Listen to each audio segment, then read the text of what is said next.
الحمد لله الحمد لله الذي أرسل رسوله بالهدى ودين الحق ليظهره على الدين كله وكفى بالله شهيدا وأشهد أن لا إله إلا الله وحده لا شريك له وأشهد أن محمدا عبده ورسوله اللهم صل وسلم على سيدنا محمد وعلى آله وأصحابه وسلم تسليما كثيرا أما بعد فأيها المسلمون اتقوا الله حق تقاته ولا تموتن إلا وأنتم مسلمون فقد قال الله تعالى في كتابه العزيز وما من دابة في الأرض إلا على الله rizquha, yang bermaksud tiadalah satu pun daripada makhluk yang dapat bergerak melainkan dengan Allah jualah yang menggerakkannya, yang merezekikannya. Surah Al-Hud ayat 6.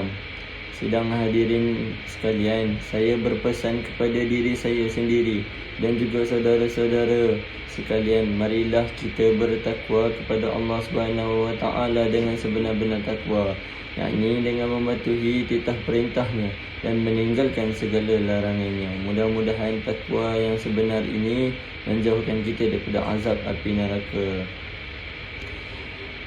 Saya pada khutbah kali ini saya ingin saya akan membawa tajuk iaitu petua rezeki.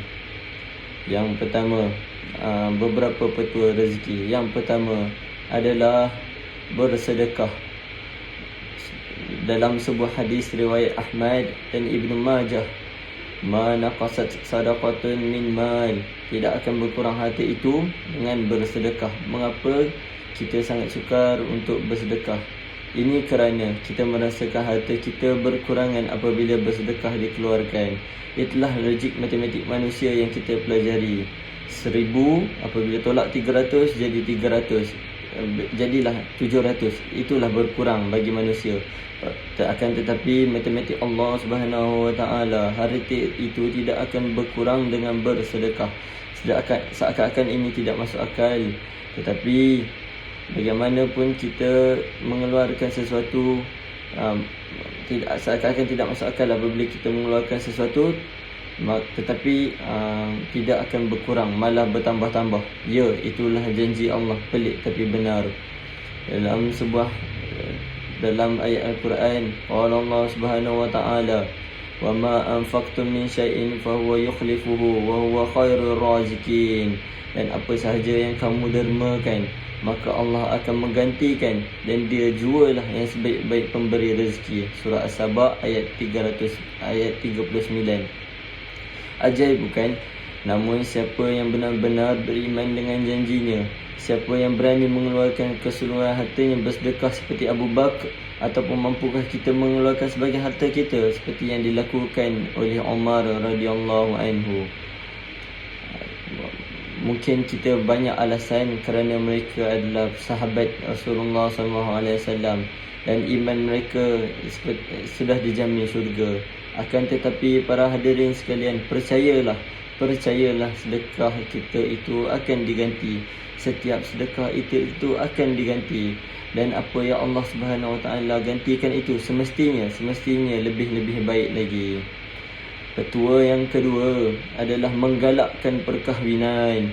Di dalam surah An-Nur ayat 32 Allah berfirman, wa inkihul ayyama minkum wassalihin min ibadikum wa imaikum in yakunu fuqara yaghnihimullahu min fadlihi wallahu wasi'un alim. Yang bermaksud, dan kahwinkanlah orang bujang lelaki atau perempuan dalam kalangan kamu dengan orang yang soleh dalam kalangan kamu. Lelaki dan perempuan, jika mereka miskin, Allah akan memberinya kekayaan kepada mereka, limpah kurnianya, kerana Allah maha luas rahmatnya dan Allah maha mengetahui. Surah An-Nur ayat 32. Alangkah heran melihat seruan menangguhkan perkahwinan dengan alasan perlu menstabilkan ekonomi diri terlebih dahulu, sedangkan Allah Subhanahu wa taala menjanjikan kekayaan bagi mereka yang mencari jalan rezeki tanpa mengira status seseorang itu. Tidaklah sedikit golongan bujang yang disempitkan buatnya pintu rezeki atau yang berbelanja sewenang-wenangnya atas alasan menghiburkan diri. Lalu setelah berkahwin, Allah memberkati dan melampangkan rezekinya melalui kematangan, tanggungjawab dan sikap berkhemah dalam berbelanja sehingga dia menjadi senang ataupun kaya. Penghalang rezeki itu bukanlah ibadah. Saya ulang sekali lagi, penghalang rezeki itu bukanlah ibadah, sebaliknya sikap dan cara berfikir sendiri yang lemah. Yang ketiga dan yang terakhir, ketua rezeki ialah menimba ilmu. Dalam Al-Quran Allah menyebut yarfa'illahu allazina amanu minkum wallazina utul ilmi darajat. Allah meninggikan darjat orang yang beriman di antara kamu dan diberikan ilmu dengan beberapa tingkat darjat. Anas bin Malik pernah menceritakan tentang kisah dua orang lelaki yang bersaudara. Salah seorang daripadanya sering datang kepada Rasulullah untuk menimba ilmu, sehingga suatu hari salah seorang daripada mereka yang gigih bekerja mengadukan hal saudaranya yang sering datang kepada Rasulullah kerana dia asyik menuntut ilmu sehingga sedangkan dirinya boleh bekerja. Mendengar keluluhan itu, Rasulullah SAW bersabda, "Allaka turzaku bihi." Boleh jadi kamu dikurniakan rezeki kerana dia, iaitu saudaramu yang menuntut ilmu itu. Hadis riwayat Al-Bukhari dan Muslim. Tiada siapa yang mampu menafikan untuk berjaya dalam medan apa sekalipun. Dia mesti ilmu sebagai bekalan. Lebih baik lagi dalam perniagaan, pelaburan, perubatan, dakwah atau apa-apa jua sekalipun. Tanpa ilmu, kita akan terjerumus dalam lembah kesesatan dan kerugian. Kita mencari rezeki, tanpa ilmu, kita akan rugi. Jangan sesekali berkira untuk melabur dalam ilmu. Betapa ramai peniaga atau sesiapa sahaja yang berjaya dengan ilmu yang ditimbanya.